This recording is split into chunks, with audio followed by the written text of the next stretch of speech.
A ste vi mogoče, recimo tukaj v teh maminih pripombah, se mi zdi, da kot otroka ko lovi milne mehurčke, pa se obrne stran, pa milni mehurček okoli njega leti, pa ga otrok ne vidi, pa se v tem, ko se otrok obrne, se razpoči, pa ga ni več.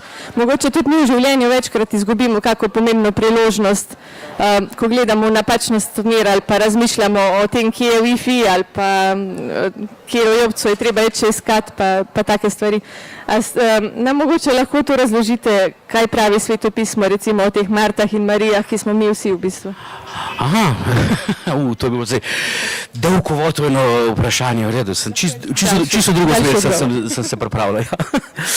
Ja, gre sem za to, če se vrnem na izhodično vprašanje, okrog se dogaja vesoljni potop, mama pa mora otroka priviti. Se je, ker je to logično, ker mami oziroma staršem so nam otroci središče vesolja in se lahko vse vesolje okrog nas ruši, podira, ampak mi se bomo na svoje sonce skoncentrirali, tako da ja.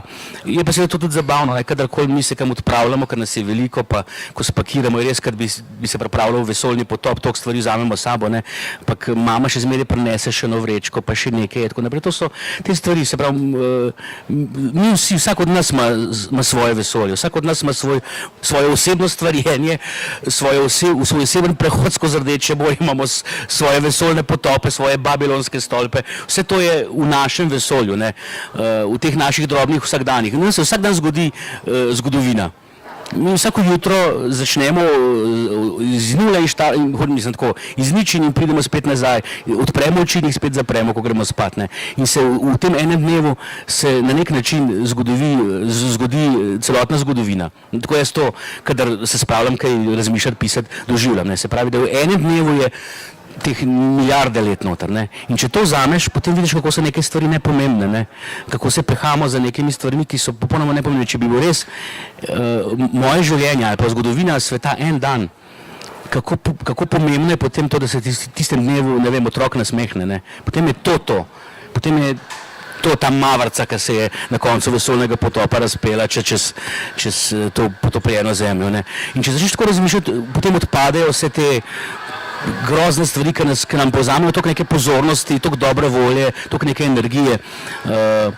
Ja, tako kot sem rekel, in tudi Marta in Marija, to je nekaj, kar nisem še do konca prišel. Dostikrat sem se želel te zgodbice, vsakeč malo drugače povem. Čeprav moram priznati, da sem bil na strani Marte. Marta je kuhala, delala, Marija pa samo sedela poslušala. In Marta je rekla, čak malo, in Jezus je rekel, ona si je izbrala boljši del. Ja, Jezus je pohvalil Marijo, ker je izbrala si boljši del, ona je brala knjige. Ona je čitala mulca, medtem ko je Marta skuhala kavo. Potem se je Jezus usedel in medtem ko je čital mulca, pil to kavo, ko je Marta skuhala. Hočem to reči, da je Jezus si bo tam na gostiji. Sicer je pohvalil Marijo, ker ga je poslušala, ampak potem je pa jedel to, kar je Marta skuhala. Če bi ga Marta poslušala, bi šel lačen naprej. Hočem reči, to je treba razumeti, to je treba res razumeti. Ne recimo, rečem, to je pa ni fair ali pa, kaj pa s tem mislim. Ne, treba je razumeti, da je v oboju življenju, ampak ena stvar je vse mečka malo pomembna. Lažje bi šel lačen naprej, kot brez tega, kar je Jezus povedal. Bi bil lačen, bi malo bolj trpel, ampak če bi si pa samo želodec napolnil, pa šel brez te zgodbe naprej, grem pa samo na straniče, pa potegnem vodo, da sem mečkam banalen. Ampak oboje je na ničem potrebno. Ampak te stvari treba mečkam, kako bi rekel, premišljati, malo se z njimi zabavati. Jaz se rad s temi igram, nekateri mi to zamerijo. Rad vstopam v te zgodbe, rad si predstavljam, kadarkoli kakšno zgodbo preberem, kdo sem jaz v tej zgodbi, kaj počnem jaz v tej zgodbi, kaj bi jaz storil, če bi bil na tem mestu. Včasih sem to predvsem reči, kaj bi jaz naredil, če bi bil Jezus, kaj bi jaz naredil, če bi bil Bog, če bi bil jaz Bog, kaj bi, in tako naprej. In potem se to odprejo ti neki prostori in če si mečkam predrzen, pa to upaš zapisati, pa če imaš debelo kožo, kot jaz imam, dobesedno v prenesenem smislu, potem upaš to zapisati in daš ven in je, kar je. Nekatere bo tole vznemirilo. Nisem sicer še dobil kakšnega vabila na osebno vodenje duhovne vaje, ker pač ni drugi stvari. Mogoče zato, ker ti ljudje še te knjige niso prebrali, pa bi jo lahko. Eni bo pa to strašno zabavno. Dal sem to knjigo tudi svojemu prijatelju, nevernemu, in se je strašno zabaval. Pa ne samo zato, ker ima mene rad, ampak zato, ker očitno mu je bilo všeč. Tako da jaz mislim, da tudi tisti, ki ne poznajo to Svetega pisma, pa ne živijo, tako rečem, po Svetem pismu, najdejo zabavno noter. Se pravi, mulc ni samo za otroke, je tudi za odrasle? Jaz priznam, da sem predvsem pisal zase, se pravi za odraslega človeka. Ne. To, da se otroci ob tem zabavajo, to je en velik bonus.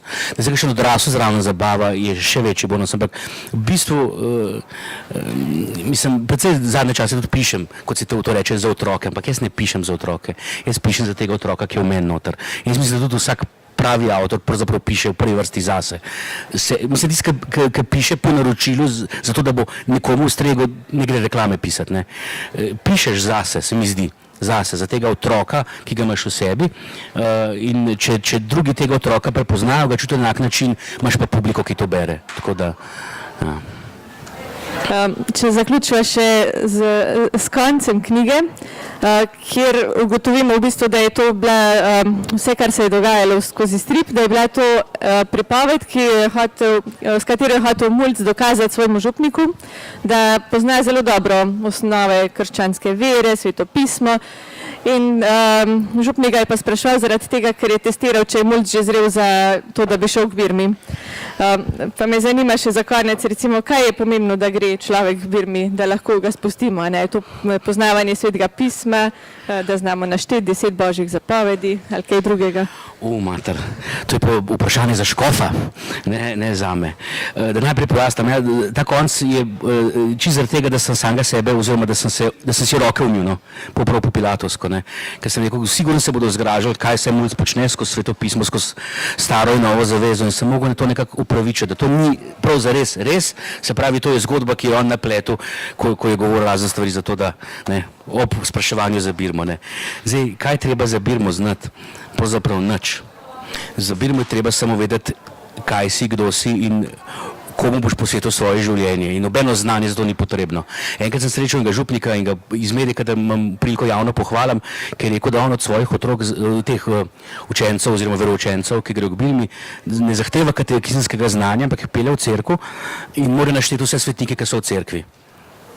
Sem rekel, zanimivo, mi dopade, ker tudi jaz to rad počnem, prepoznavam te svetnike in se ne ampak zakaj. Je rekel, če bo otrok zvest temu, ker bo pri Birmi obljubil, potem bo hodil v to cerkev in želim, da ve, s kom skupaj v tej cerkvi kleči, sedi, moli in časti Boga. In sem rekel, podpišem takoj.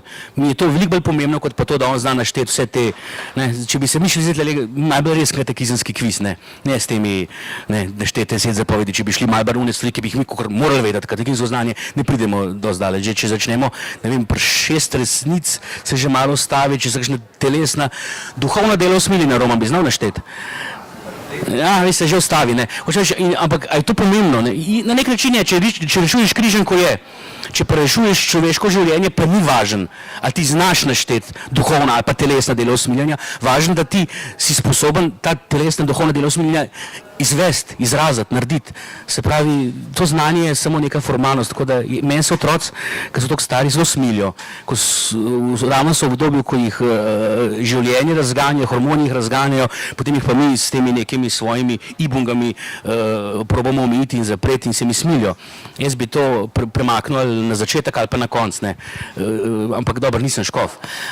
Tako da, kar je za Birmo treba znati, treba samo to vedeti, kje si, kdo si in pred komu v življenju boš pokleknil. A pa lahko rečemo, da je lahko Mulc tudi ena spodbuda, da se vsak, ki ga bere, malo poglobi tudi še v druge zgodbe svetega pisma, v svojo duhovnost, v svojo notranjost. To pa upam, Jaz sem človek v njih preprostih, tudi res v otroških knjigah najdeva mene velike misli. Mislim, mene enako navduši Shakespeare kot ne vem, Nikac. Govorim o tem, kaj mi da kot sporočilo. Znam najdeti in upam, da bo kdo tudi kakšno zrno tako najdel v tej knjigi, pa ne samo to, ampak da bo zaradi te knjige vzel v roko tisto knjigo in jih povezal in pa potem spravil svoje življenje, to je pa potem uspeh te knjige. Tako da jaz upam, da ko bom na uni strani, pa ko bodo dajali stvari na tehnico, da bo ta na uni strani, ki mi bo pomagala gor, ki mi ne bo težila. Vsaj napisal sem jo za to.